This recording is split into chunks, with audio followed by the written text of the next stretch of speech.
What are the unique things that you can do when you're dating someone that can create that feeling where they just have to be with you? Like they're craving you, they're thinking about you when you're not around. When I was in chemistry class in college, we do these experiments where when you put these ingredients together, there would be this specific chemical reaction that would occur. Where if you had 2 of the 4, something would occur. If you had 3 of the 4, something else would occur. But when you had all 4 of these things together, you got the full reaction that you were looking for. So today I'm going to share with you 4 behaviors or ways of being that when you mix these together in the dating process, it creates this undeniable pull of wanting to be with you. The first might seem a bit obvious, but I don't want to underestimate the power of this principle. And it's called living from your authentic self.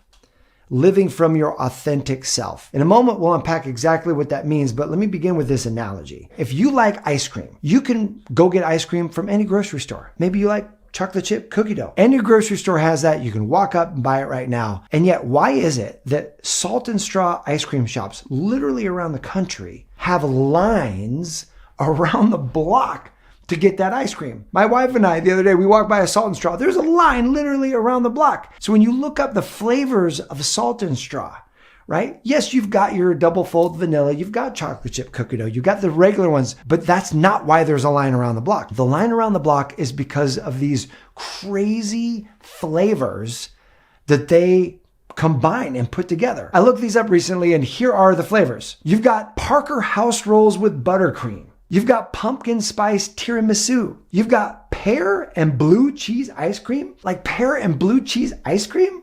That is crazy.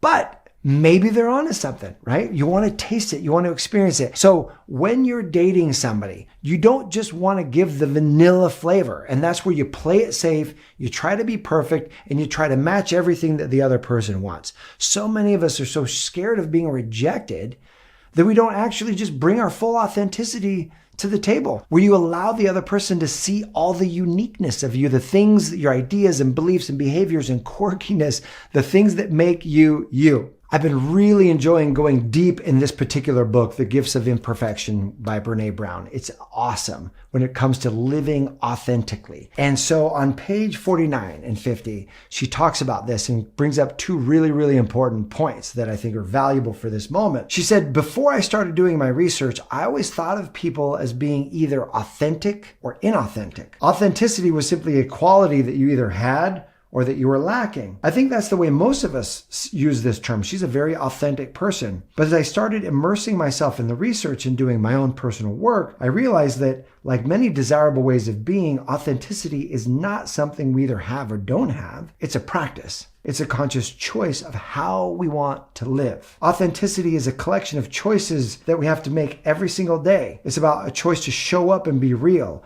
a choice to be honest, a choice to let our true selves be seen. Authenticity is this. It's the daily practice of letting go who we think we're supposed to be and embracing who we are. Ooh, I love that, especially in dating, right? Because we imagine who the other person wants, what they're sharing about, what they're talking about. And a lot of times it's tempting to try to line ourselves up perfectly to that. But if instead, what if the goal was to let them see who you really are?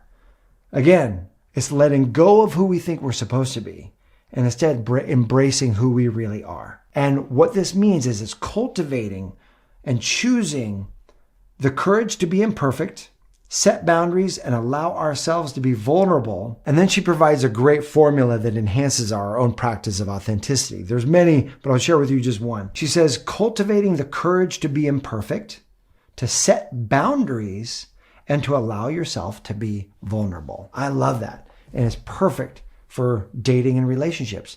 The courage to be imperfect, be who we really are, and set boundaries. What are your standards and boundaries for dating? And the ability to be vulnerable. In other words, also share what we're thinking, what we're feeling, the places we might feel insecure. So that's step number 1, is let someone really experience you by living from your authentic self. So let's take that living your authentic self and combine it now, mix it with number 2. Number 2 is co-create magical moments together. Now, why does this matter? What you're doing is you're creating a pattern interrupt. It's really easy to get into a rote routine of dating where you do the same thing. You go out to dinner together and it's kind of the same sort of setting, just a different restaurant, but that doesn't create anything memorable. It's fine to do that maybe in the early couple of dates, but after a few dates, try to create something different. Try to create something that maybe has some adventure to it. There's going to be two things that he's going to remember, right? Anything that has a heightened experience of emotion, and anything that is different from what he's normally doing is going to create this impact of memory with you. And then he's going to associate the heightened emotion or heightened experience with being with you. And so, for example, maybe the two of you go kayaking together through the sea lion caves, or maybe the two of you go on this beautiful hike together, or maybe the two of you go to this really cool underground bar and there's live music. Music evokes emotion. Adventure evokes emotion. So think about co-creating a magical moment is something that you don't normally experience. And it can be even something where you are spontaneous. For example, maybe you guys are driving and it's this beautiful sunset and you just invite him, say, hey, can we take 5 minutes right here? Let's just pull over. And you pull over off to this side road and you take a moment, you get out and you just breathe in the sunset. And you're like, I love just breathing in the sunset. Can you come here? Let me put my arm around you and we breathe in the sunset together.